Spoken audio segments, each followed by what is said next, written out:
Welcome to this edition of When the Biomass Hits the Wind Turbine, a discussion of sustainable living and what that means to you and me.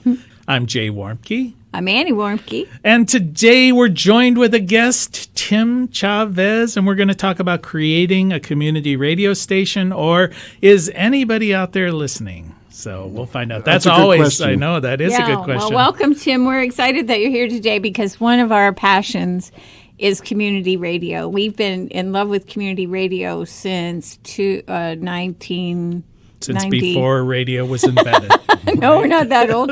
But in the late 90s, when we discovered like Prairie Home Companion and different shows like that, and we got involved with the radio station in Tampa, Florida, and we just fell in love with the whole idea of... Yeah, you've told me about that radio just station. Sitting by the good. fireside, listening to FDR. Yeah, so thank you so much for inviting me. This is great. I really appreciate being on your show because I love your show. We program it all the time in Columbus at WGRN. Yeah, and we also love WGRN because it's like a breath of fresh air. You listen to it online, and it's like little beautiful birds are coming out of the radio or out of the telephone because there's so much good happening there. But it also is true community radio. Yeah. You know, I mean, it's volunteers pretty much doing everything. Yes, it is. We're a Pacifica affiliate, but yes, we have national shows, and then we have our local shows, and we bump national shows when we get a local show that seems to fit the part. That's good. And by local show, you mean somebody who's a local producer. Yeah. Right. So, but let's start talking about a little bit about some of the things that you're doing right now, because it isn't just about the radio. I mean, I think the radio station. I think people that come to places like GRN are doing a lot of things in this world. They're not just people who show up one day and say, I want to volunteer. So tell us a little bit about some of the things you're involved in these days. Well, it started a while back, and we met, I'd say about 2004, when we were involved with the Sustainability Festival here in Athens, and then we formed our relationship. But, you know, I've always been interested in media. In Tucson back in 1986, which was like a million years ago, is that I was involved with producing videos for public television. So that was fun to do. But then we moved from Tucson, and then always have listened to the radio quite a bit because I do a lot of driving, or I tend to drive a lot, and I like to listen to community radio. But basically, I'm close to retirement, and I'm on the board of the Columbus Institute of Contemporary Journalism, which is the free press. And the projects that the Institute has is the Free Press, which is a monthly newspaper that is free, and we distribute 15,000 copies through Columbus. And then another project is the radio, which is WGRN, which is the Columbus Green Education Fund, and that's WGRN 94.1. And then also another radio station that's affiliated with the Free Press is WCRS, and they have two call letters. So two call numbers, which is 92.7 and 98.3. And then the third entity that developed from the Institute is the Free Press Network, which is now video with a YouTube channel. So we have one show that we produce on that. That's just beginning. So that's cool. I think that's where we need to be, really, because it's a local way of telling people's stories and what's really happening versus what we get to see if we ever bother with television or even local newspapers. I couldn't believe it that the Columbus Dispatch was $5 for Sunday edition. I was like, $5? You sure you didn't make a mistake? That happened to me a couple of weeks ago. I went to go buy a Columbus Dispatch because I quit having it delivered to my house, and then I quit looking at it online because they charge online. They don't even give you free, 5 free visits a month. They basically charge you from the very beginning. Yes, the Free Press is a local monthly newspaper, and it's distributed monthlies, which is Yeah. it's free.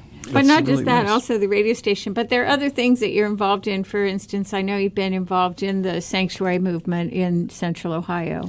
Correct. I was introduced into that with through Ruben Castilla Herrera, who's a friend of mine that passed away in April this year. Specifically involved with Miriam Vargas, who is in sanctuary at the First English Lutheran Church in Columbus. And I'm part of the Citizen Miriam team. All and, right. What we're pushing for is that, and what we're going to eventually get is we're going to pull her out of sanctuary. She's eventually going to leave sanctuary, and she's going to walk with her children hand in hand on a pathway to citizenship here in the United States. That's great. Well, that's what we all hope for, isn't it? She's a terrific person. So the thing is that you bring all that to the radio station. Yes. So tell us a little bit about what's the difference between a community radio station versus a privately owned one? Well, community radio station is nonprofit. Or no profit? Extremely nonprofit. Extremely nonprofit. It's no profit. Right. We don't advertise. We have attributions, basically. Blue Ox Station was one of them. Let them know that they're supporting a certain program. But that's really about all the money that we can get from as a community radio station, where a commercial radio station is a commercial radio station. And they advertise anything that they can advertise, and they collect a lot of money on that. And, of course, they have to sustain themselves because I think their costs are a lot higher. I think our costs are a lot lower. We pay our fees. We have our tower. We need to cover those costs, but there are no paid individuals at the WGRN or WCRS. It's all volunteer. Well, I was going to ask That's you exciting. now, when you got started, you mentioned fees and you mentioned a tower. How do you start a radio station like that? You've got to have a broadcast tower if you're doing traditional, right? Well, I'll tell you how we started ours is that they made application for a low-powered FM station as the Columbus Green Energy Fund, Green Education Fund. That's what it was, the name of our organization, and which comes out in a window of time. They have frequencies that they could put on the block where you can make application for it.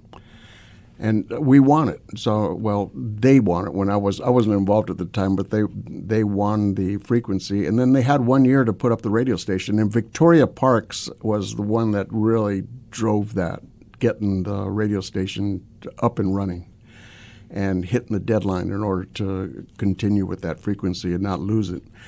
And she has a background in radio broadcasting. So you need qualified people to be able to start the radio station. And she made her relationship. She got Pacifica to be our affiliate, and she made her started her relationships with all the different broadcasters like Amy Goodman, and she's in communication with all of the national radio shows that are on public radio. But then again, she also produced her own shows for specific slots, and then invited others to produce the local shows. So she is a force to be dealt with. She's That a force. is the truth. All she does is work, and she's been a great attribute to the radio So station. then you had to go to the FCC, I assume, to win your frequency. Right. Now you guys are broadcasting through a traditional tower, so you've got some sort of equipment that's involved there. Is it possible to have a community radio station that's entirely digital now with the internet? I believe so. I think you could just do Just do it. You just don't do have it. to I mean, have as a far- frequency. You really don't have a frequency. You just need to have I would say The specifically will. a You website. just got to have the will and the and ability start working to at pay. it.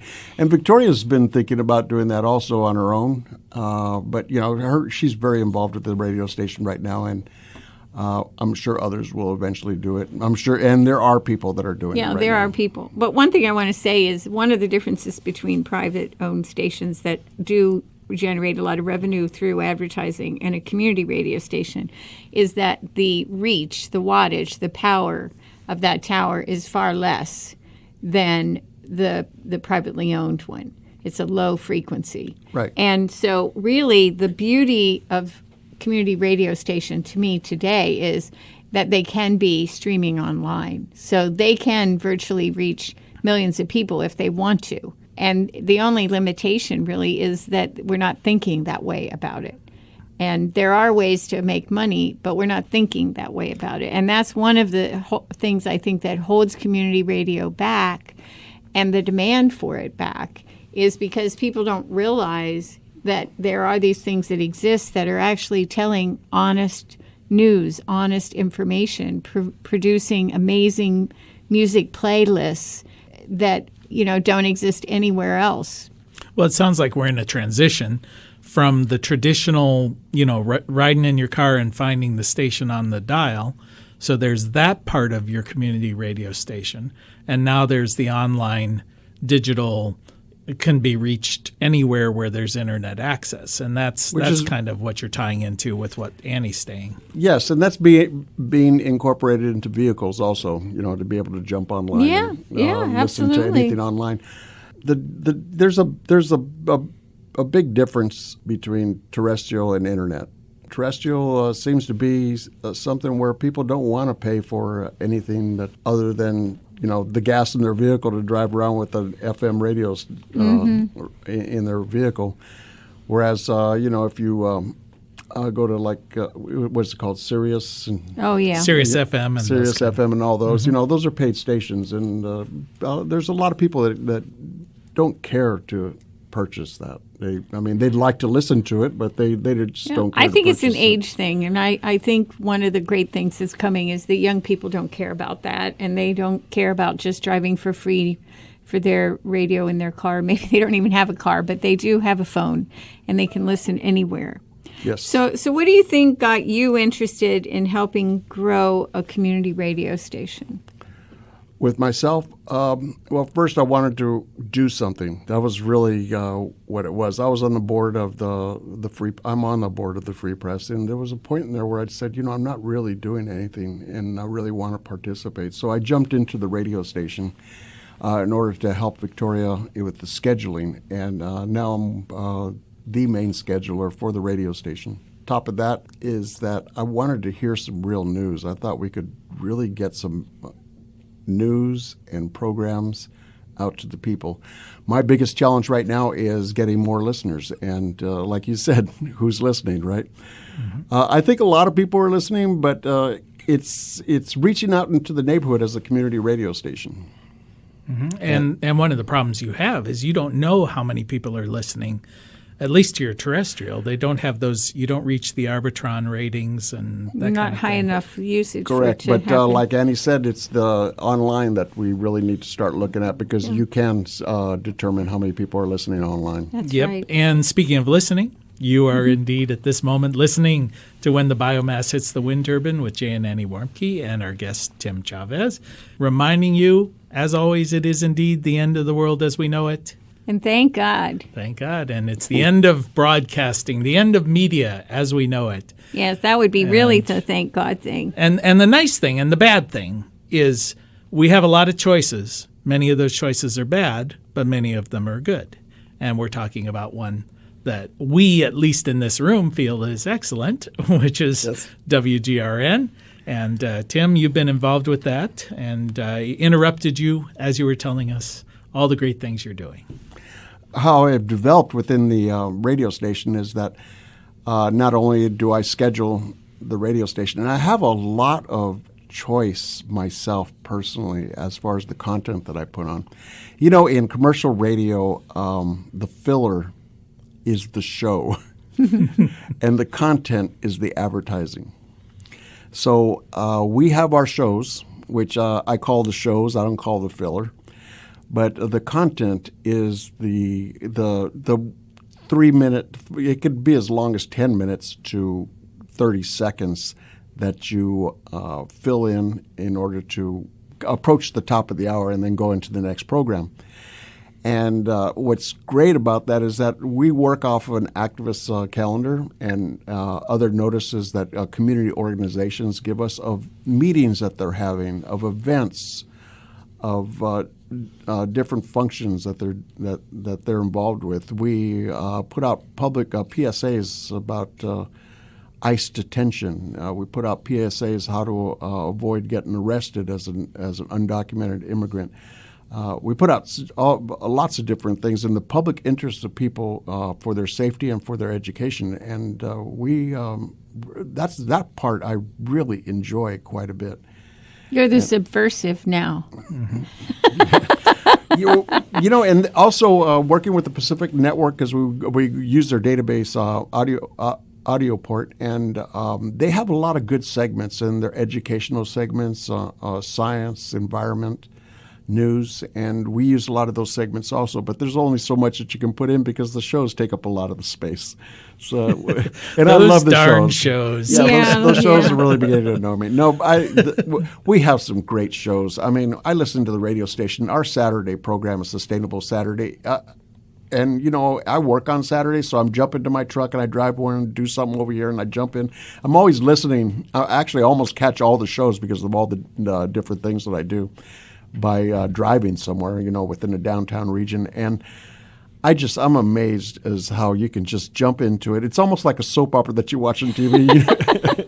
I agree. The plot's the same, but the characters change. Yeah, right? the characters change. It's just beautiful. Our Saturday show, our Saturday program is just great, Sustainable Saturday. And then our Sunday show is music. We concentrate on music.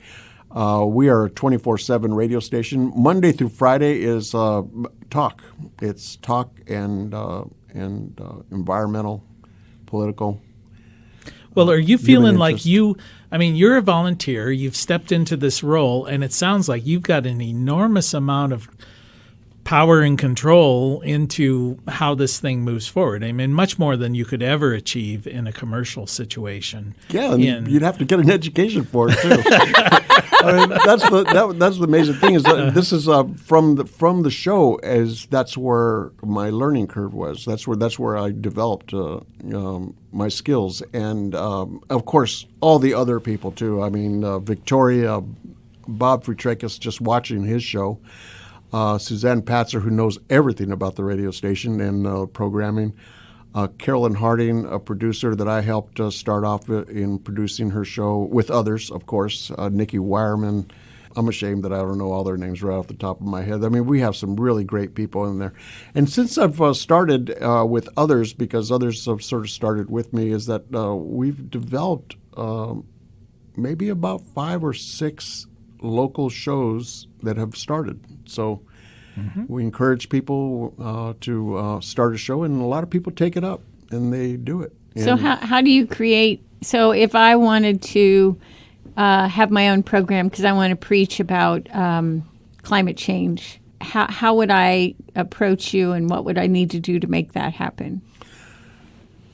What you would do is first we'd encourage you to read the 10 Green Values, because that's what we follow as far as our programming. And then we have an application, and you set out a plan of what you want to do. And we look at the plan, we talk to you about it. Maybe we don't talk to you about it, and we start the show. And it's really what we want is consistency. We want good content. So it's like, really like I'd have to have something 28 minutes and some odd seconds every single week. Or it might be 15 we ask for minutes, that. or it could right. be... It could or be 3 15 minutes or 10 minutes. Hey, we'll accept voices, because it's real. You can't have the same voice given a PSA, different PSAs. It actually, you want to keep some type of interest, because people are different and they're all very interesting. So the voices to read PSAs would be a good start. We have people that do that. We have people that produce PSAs. We have people that produce segments, which would be like from 3 minutes to 2 minutes to 1 minute. The Millennial Moment, done by Lindsay, that's a beautiful little segment that she does. There's a lot of ways that one could participate. Sitting at a table at a special event like the Vegan Festival in Columbus, and pushing the radio station. Sitting at a booth at the Columbus Community Festival, or just letting people know that you're out there and you want to. We're looking for more volunteers, because the heart is volunteers. Yes. And we really need volunteers. And now I'm beginning to think of just communicating with all the community organizations, not only in Columbus or in Franklin County, but throughout the whole state, getting them to jump on board with the radio station, because it's that's what we're really pushing for, is getting the community and the community organizations and all their causes on the radio so people can hear it. So what role do you think community radio is going to play in the upcoming national election? Oh, we're going to start, and I was thinking about that just the other day, or just yesterday, basically. Well, we're always thinking about it, but especially before elections, but we really want to jump on this right away, is getting people to vote and getting to people to discussing the manners on how our votes are tallied. Through in Ohio, basically non-verifiable voting machines. Proprietary information that we can't even look to see if there's any shenanigans going on with our vote. And so that, just getting people to vote, to know, and to really push for making sure that they are assured their vote is being counted. That's a start, and it's really. I care how people vote, but what I care about most is that they can vote, and that whom they vote for or what they vote for is counted. And that's one of our biggest priorities there. And then, of course, we have candidates. Any candidate can come on. I mean, you can have a very conservative candidate come on, but they're going to be questioned. And the same thing with a very progressive candidate that's going to come on. They're going to be questioned also. So it's not that we're going to steer just one specific candidate to be on our radio station for an interview, but they're definitely going to have to answer to what we would like to hear them talk about. Yeah, and I think one of the things that I like about WGRN's format is that possibly the information coming out of there will be realistic and logical, and not just all the things that people tend to talk about that they see on television during the elections, where one person's attacking another, and then that person's attacking, and then all these other groups that have a lot of money are attacking. But that I could see the role of GRN being, let's just filter through all that and let's just tell the truth. What do you think about water? Yeah. How do you feel about immigration? That's right. When are you going to fix my potholes? Right. Yeah, that's a big issue in most cities and towns. So, But that's the thing, is that's the real politics. Who's ahead in Iowa caucuses, those are horse race things that appeal to professional election watchers. The people who are out there actually, they're wondering, am I going to get mugged? Is this road going to be fixed? How come this traffic light doesn't work? Are you going to gentrify my neighborhood and put me out of my house? Or is my water clean when I turn on my faucet? Yeah, you're going to give a tax abatement for the next hotel that comes up downtown. Yeah. Right. And how's that going to benefit our schools? Yeah. Things like that. I mean, these are real issues that people are very concerned about, because they go into their schools and they see that there are needs, and then they see developers get tax abatements, and it doesn't click. And people are beginning to pick that up. So that's the purpose of our message, putting it out by different individuals. It's not just me. I am a facilitator. Right, you're the and conduit. I want people to that's do it. right. Well, the other piece of this really, we are the facilitators. Yes, that's right. But the other piece of this is that what really counts is what's happening locally, because all of this stuff about who's the president right now, it's a distraction from what really needs to happen, and that is we need to have honest voting process that's verifiable. We need to have the ability to vote so we can get there and vote. We need to know what those local candidates are saying, and then how do we hold them to be accountable to that. And we can't hold the president accountable. It's clear it's never going to happen right now. But we can hold that guy that's on city council or on the Board of Education, because he stands in the grocery line with us.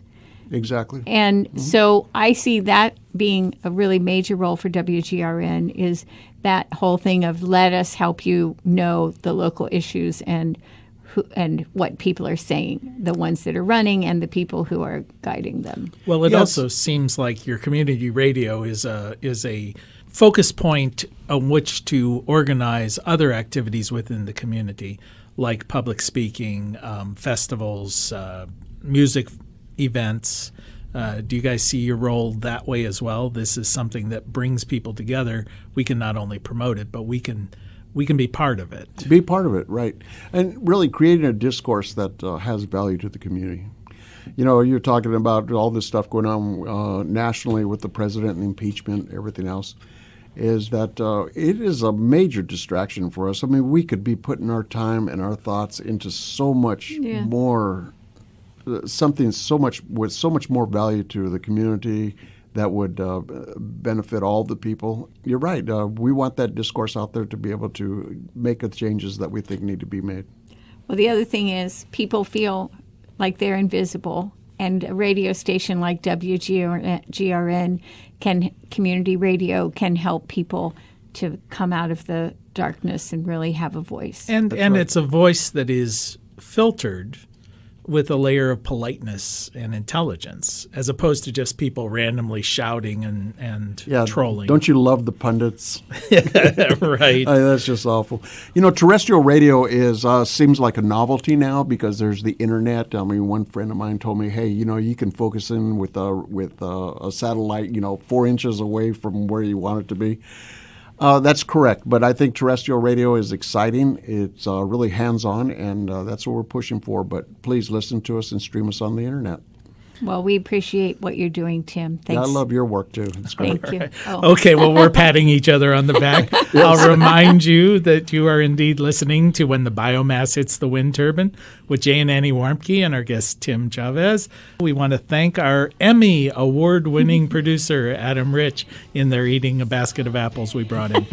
And thank you for spending just a little bit of time with us. And as your grandmother hopefully told you while listening to the radio, the secret to a happy and sustainable life is... play nice with others, clean up your own mess, and find your own community radio station. All right. And eat your vegetables. And apples. Till next time. Bye-bye. Will sing, and her children will be healed.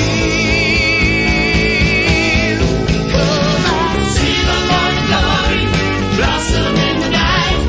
Know the stars dancing in the twilight. Soon we'll be together, all will be revealed. Mother Earth will sing, and her children will be healed.